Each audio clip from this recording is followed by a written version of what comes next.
Eu quero aqui, irmãos, meditar um pouco, demorar um pouquinho nesse aspecto aqui que considero muito importante, que tem uma aplicação muito importante para a nossa vida. Os discípulos receberam a palavra de Jesus e guardaram a palavra de Jesus. Guardar aqui, irmãos, é reter, é obedecer, é cumprir, é colocar em prática. Isso mostra a importância de conhecer e de praticar a palavra de Deus. A Bíblia diz que bem-aventurado é aquele que ouve a profecia desse livro, mas mais bem-aventurado ainda são aqueles que, além de ouvir, de conhecer, praticam esta palavra.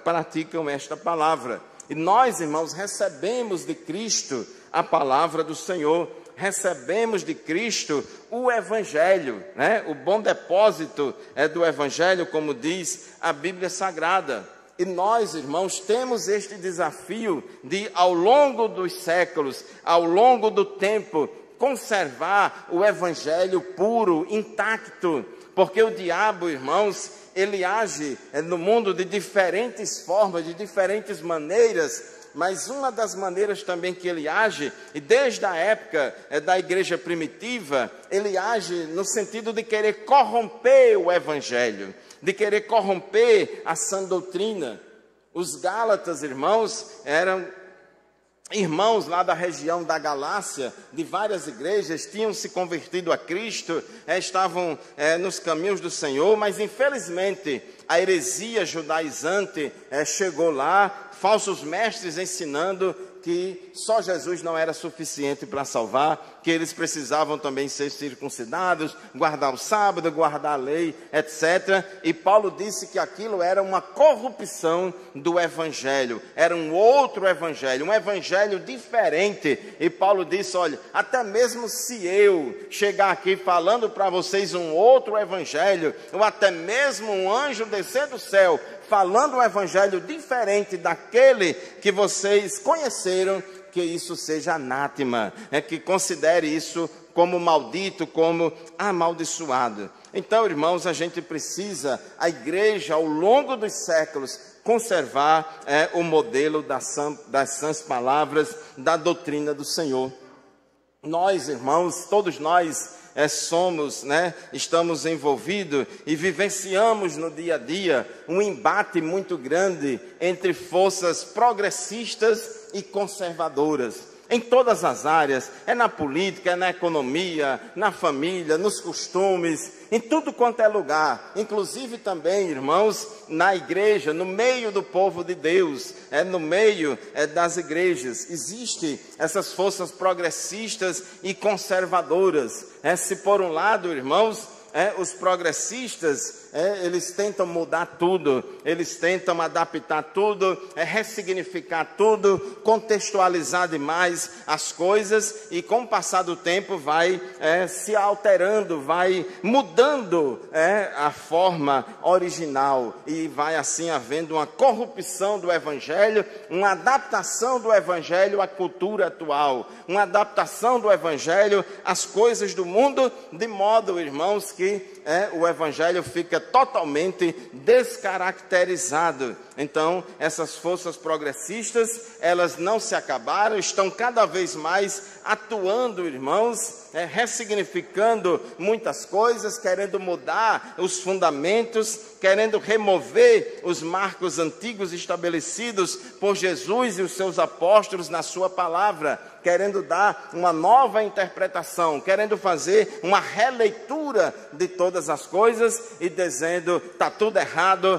tem que derrubar tudo e fazer tudo novo e outra coisa e tal. Então, eles pregam mudanças intensas, rápidas, rupturas, e a gente precisa, irmãos, ter cuidado. Precisamos ter cuidado, porque, irmãos, o perfil do crente, o perfil do cristão verdadeiro é um perfil conservador, Agora, irmãos, não vamos também ter um entendimento equivocado do que é que seja conservador. O conservador não é aquele que está mudando as coisas de uma hora para outra, tudo. É porque, irmãos, o progressista extremado, Ele ouve um vídeo, ouve uma pregação, vê um negócio ali, lê um livro, aí já quer mudar tudo no meio da igreja, né? Então isso é um exagero. Mas, irmãos, o conservador precisa também ter cuidado para que não seja, irmãos, reacionário, para que não seja uma pessoa resistente a toda e qualquer mudança, né? Nem tudo, irmãos, é necessariamente precisa ser conservado, porque, irmãos, todos nós somos falhos, né? E todos nós temos as nossas limitações. O mundo muda, as pessoas mudam, e nós precisamos, irmãos, entender, né, que devemos conservar o modelo das sãs palavras, precisamos conservar a sã doutrina, precisamos conservar, irmãos, o evangelho. Isso é inegociável, não pode mudar jamais, né? Jamais. A gente tem que ser radicalmente contra mudar qualquer fundamento do evangelho, da palavra de Deus. Porém, irmãos, algumas metodologias, né, algumas estratégias de ação, né, no trabalho do Senhor, no trabalho evangelístico, podem ser mudados e podem ser adaptados para diferentes realidades, para diferentes contextos. Então, nós somos conservadores, sim, mas, irmãos, não significa que a gente é resistente a toda e qualquer mudança. Não podemos cometer o erro, né, dos escribas e fariseus, dos sacerdotes, especialmente dos fariseus, irmãos, que eles tinham lá um determinado entendimento. Quando Jesus falou sobre o evangelho, eles rejeitaram tudo, né, e achando que estava tudo errado e que o certo era com ele. Então a gente precisa ter cuidado, a gente precisa ter equilíbrio, né, e saber, irmãos, o que é que a gente pode mudar, o que é que a gente pode adaptar e o que é que a gente precisa conservar, né? Eu fico muito preocupado com crentes e com igrejas que toda hora quer mudar tudo. A Bíblia diz, irmãos, em 2 Tessalonicenses 2:15, então, irmãos, estai firmes e retende as tradições que vos foram ensinadas, sejam por palavra, seja por epístola nossa. Paulo tinha ensinado muitas coisas verbalmente e muitas coisas por meio de epístolas, de carta, e ele pede aos irmãos lá de Tessalônica, a igreja de Tessalônica, que eles precisavam estar firmes, retendo as tradições que lhes foram ensinadas. Então isso é muito importante. 1 Coríntios capítulo 11, no versículo 2, diz assim a palavra do Senhor: e louvo-vos, irmãos, porque em tudo vos lembrais de mim e retendes os preceitos como vos entreguei. Olha a importância de reter e conservar íntegro a sã doutrina, conservar íntegro o ensino e não haver corrupção do evangelho, do ensinamento da palavra de Deus.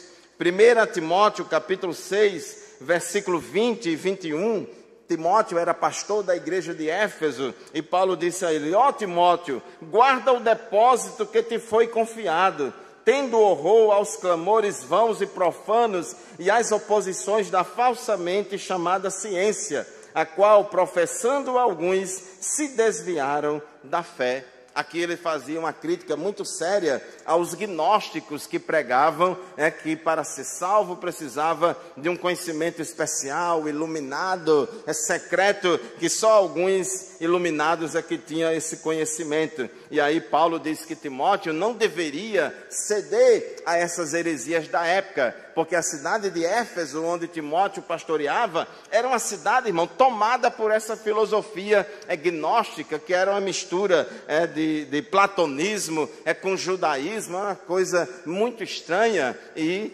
a igreja tinha que se posicionar contra esta heresia. Mas pastor, todo mundo é assim, o mundo é assim, Éfeso toda está desse jeito. Mas, irmãos, Paulo diz a Timóteo: Timóteo, guarda o depósito que te foi confiado. A igreja, especialmente a sua liderança, os seus pastores, irmãos, precisam conservar o depósito que te foi confiado. A gente não pode, tem coisas, irmãos, que podemos ceder, mas tem coisas que jamais poderemos ceder, sob pena de haver uma corrupção doutrinária. 2 Timóteo, capítulo 1, versículos 13 e 14, Paulo aqui já está nos últimos dias da sua existência na terra, já estava perto de ser martirizado. Foi a última carta que Paulo escreveu, e ele disse a Timóteo, 2 Timóteo 1, 13 a 14, conserva o modelo das sãs palavras que de mim tens ouvido,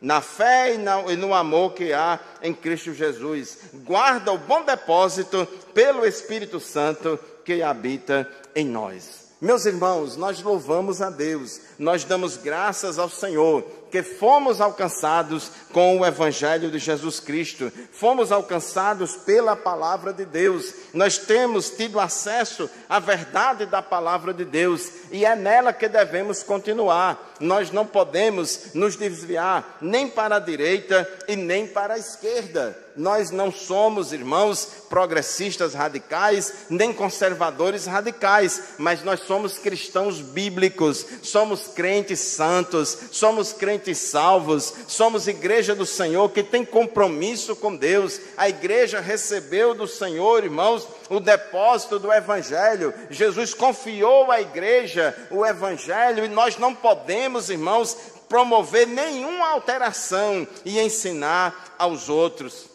2 Timóteo 2:2, Paulo disse, e o que de mim entre muitas testemunhas ouvistes, confia-o a homens fiéis, que sejam idôneos para também ensinarem os outros. O professor da escola bíblica dominical, o pastor da igreja, as lideranças da igreja, todos aqueles que ensinam, que pregam na igreja, devem ter esse compromisso, irmãos, de serem idôneos, de serem fiéis, para poder ensinar aos outros a sã doutrina conforme está no Evangelho de Jesus Cristo. Não podemos ceder às pressões. O mundo vem sobre nós, irmãos, como um trator, como um rolo compressor, querendo engolir a igreja nessa onda progressista, mas precisamos, irmãos, resistir, parar e pensar. A Bíblia é a palavra de Deus, ela é a nossa bússola, ela é o nosso guia, e nós vamos continuar, irmãos, fazendo aquilo que nos orienta a palavra do Senhor. Tito capítulo 1, versículo 9, uma das características e pré-requisitos exigidos dos pastores é que ele deve reter firme a fiel palavra, que é conforme a doutrina, para que seja poderoso tanto para admoestar com a sã doutrina, como para convencer os contradizentes. Porque isso é uma realidade, irmãos, no ministério pastoral. No dia a dia do ministério pastoral, sempre vai acontecer de um irmão, uma irmã, ou uns irmãos, ou umas irmãs, um grupo menor ou maior, se levantar, pressionar o pastor, pressionar a igreja, tem que mudar isso, tem que mudar aquilo, tem que mudar não sei o quê, e aí o pastor precisa, irmãos, ter cuidado. Ele precisa ser uma pessoa equilibrada, conhecer a palavra de Deus, e ele observar, irmãos, se qualquer coisa ali esteja de acordo com a sã doutrina, porque se assim, irmãos, nós fizermos, conservar o bom depósito que nos foi confiado, nós vamos, receber de Cristo a bênção. Apocalipse capítulo 2, versículo 25, Jesus disse assim, lá à igreja de Tiatira, mas o que tendes, retende-o até que eu venha. Retende-o até que eu venha. No capítulo 3, versículo 11, escrevendo à igreja, irmãos, de Filadélfia, Jesus disse, eis que venho sem demora, guarda o que tens, para que ninguém tome a tua coroa. Que esta palavra, irmãos, que recebemos do Senhor, possa ser guardada por todos nós.